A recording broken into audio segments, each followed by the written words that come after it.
Oh boy, oh boy, I could finally play Super Mario Bros. On the go officially from Nintendo. This is so exciting. What are you talking about? This is not the first time you've played Mario on the go on official hardware. Wait, what? Don't you remember? Oh yeah.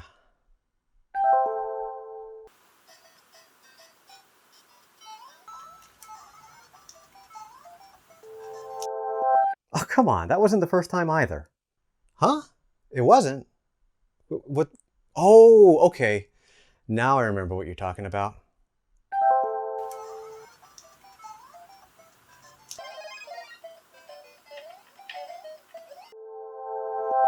No, the Wii U's not really on the go. Well, I mean, you could take it to the toilet, but I get what you're saying now.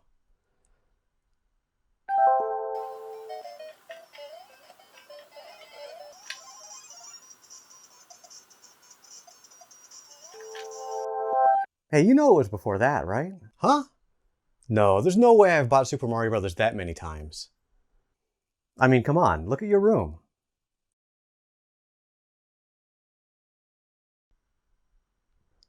Oh, you're right.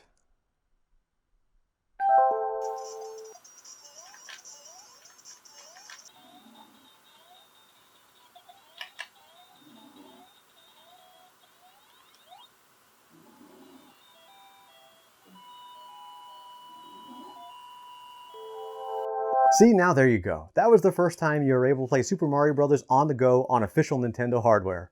Wow, you're right. But none of those showed the time.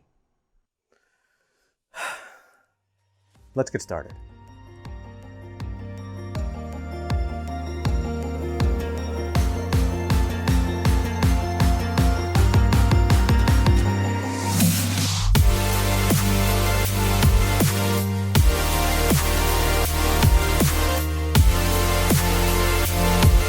Hey, it's John from Adults Have Toys Too. Today I just want to take a quick look at the Super Mario Bros. Game & Watch. The last few years, Nintendo's had an interesting piece of hardware to come out during holiday times.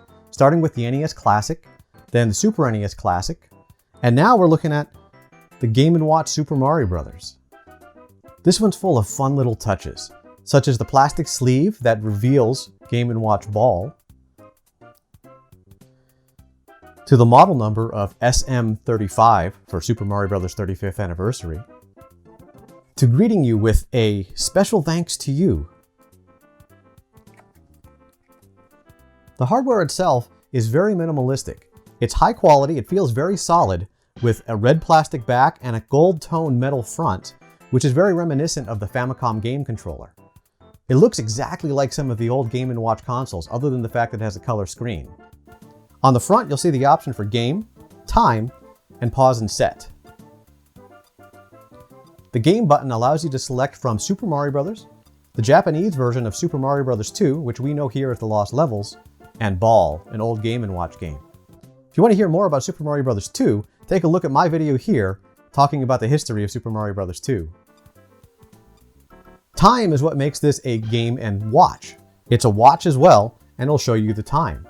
On the screen, there's a bunch of little fun touches. Certain times a day will have certain special things that happen.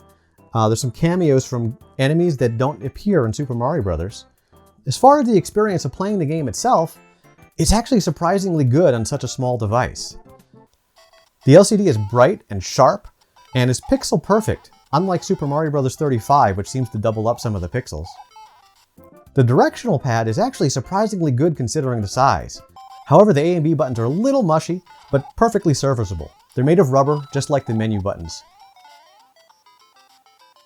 Walking around the device doesn't show much else. There's a power button, there's a USB-C port for charging, and on the other side, what looks like a micro SD slot is actually just the speaker.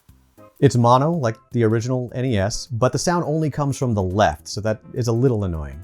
I've seen that there's some people starting to hack this device to be able to play other games on there, which is cool, though I may forego it for this device just because it's more of a collectible. It's more of a small device that does what it does, and I don't feel like it needs to do anything more. But now who's the market for something like this at $50? Most would argue would be hardcore Nintendo fans, somebody like, well, me. Which is true, I obviously bought this. But I think the biggest market for this is parents. Parents who either A, were gamers themselves and want to expose their children to some of the classics, or B, parents of adult children who used to play this game will see it in the store and think it's a perfect gift for Christmas. There's really not much more to talk about on this device. It's really that simple. But I think that's the beauty of it. It's a very simple device that's designed to do one thing and do it well in a nostalgic form factor that's just a lot of fun. And that's really what a toy is, right? Something that brings you fun and satisfaction. So that's all you really need to know. So until next time, never stop having fun.